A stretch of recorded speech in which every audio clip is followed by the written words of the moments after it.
Pupuh Mas Kumambang yang saya buat, syair bagian kedua.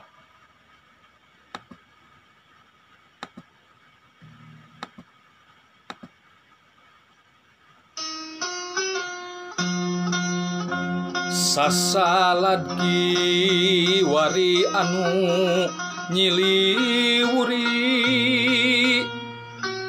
bacaeun salira lenyepaneun anu eling, sangkan hudang karumasan.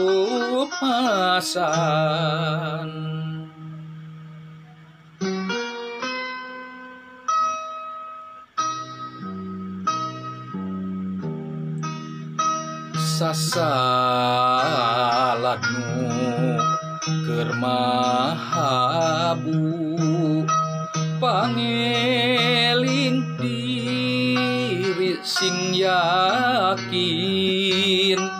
ka Gusti nu murbeng alam, ngawaris